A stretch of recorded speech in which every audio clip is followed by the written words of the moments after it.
Ça procure un immense sentiment de joie, c'est un accomplissement, c'est l'arrivée, j'ai envie de dire, sans faire de jeu de mots. Ça a été long, c'est un parcours du combattant. J'ai été bien entouré par tous les membres des éditions Kern d'ailleurs, que je remercie, j'en profite. Et puis non, je suis très heureux, très heureux. En plus, je sors des escales du livre, j'ai passé une journée incroyable.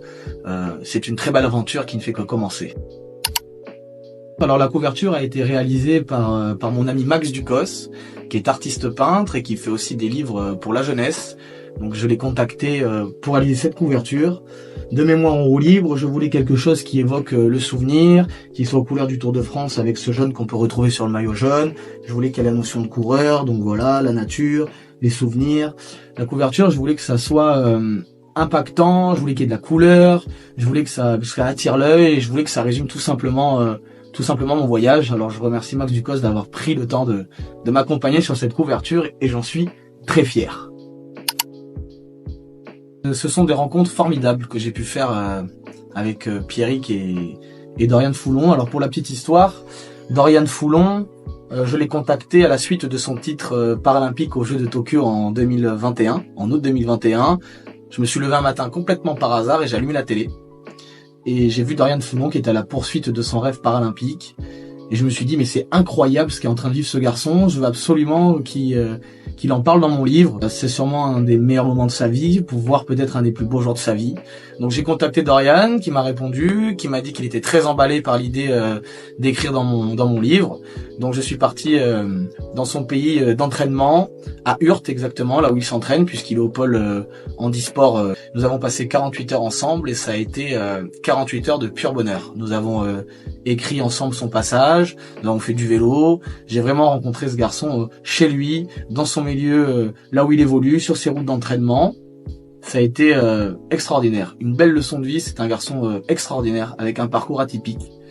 Et Pierrick Fédrigo, je l'ai contacté car je voulais absolument que sur le passage du Tour de France, mon Tour de France, mon soleil de juillet, comme je l'ai écrit dans ce livre, je voulais qu'un coureur professionnel ayant brillé sur le Tour de France écrive un passage de ce livre. Et donc j'ai contacté Pierrick Fédrigo, qui était à l'époque coureur professionnel chez la formation française Bouygues Télécom de Jean-René Bernaudot. Et Pierrick s'est prêté au jeu. Pareil, je suis allé dans son pays natal, à Marmande, dans le 47. On a déjeuné ensemble et j'ai fait toute une interview où j'ai demandé de me raconter comment s'est passée cette journée, les moments forts, les moments de doute, jusqu'à ce qu'il lève les bras à Pau et qu'il batte Lance Armstrong, Carlos Barredo, Christophe Moreau, Sandy Cazard et tous ses compagnons d'échappée après une grande échappée pyrénéenne. Ça a été vraiment un moment pareil de sport, d'échange, de partage, de passion. Alors je ne suis pas à l'origine de ce choix. C'est mon ami Jacques Darigo, qui est à l'initiative de ce voyage d'ailleurs, qui m'a proposé de faire partie de l'aventure, de traverser les Pyrénées à vélo pour la Fondation Recherche Alzheimer, car c'était un moyen pour lui de rendre hommage à son grand-père qui est décédé des suites de cette maladie. Et ça se ressent dans le livre. J'ai fait exprès, je le voulais absolument, parce que je trouve que la mémoire, le souvenir, c'est une thématique où il y a des choses à dire, c'est essentiel.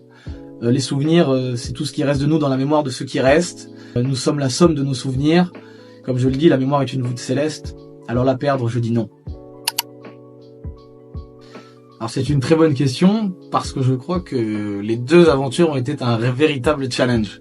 La première, c'est l'aventure à vélo, cette traversée des Pyrénées à vélo pour la Fondation Recherche Alzheimer, encore une fois, qui a été une vraie aventure humaine, sportive, remplie de bons moments, de moments difficiles aussi, parce qu'on a beaucoup souffert.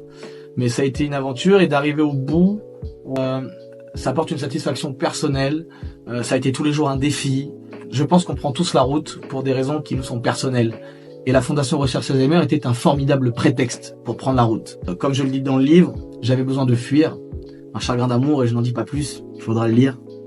Mais voilà, c'était un vrai challenge. Et alors l'écriture, qui est une toute autre aventure, pas sans difficulté non plus.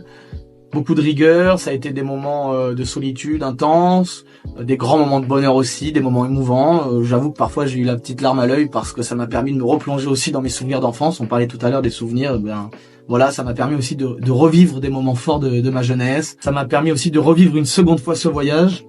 Donc ça a été une très belle aventure. J'ai écrit un truc qui va te faire du bien.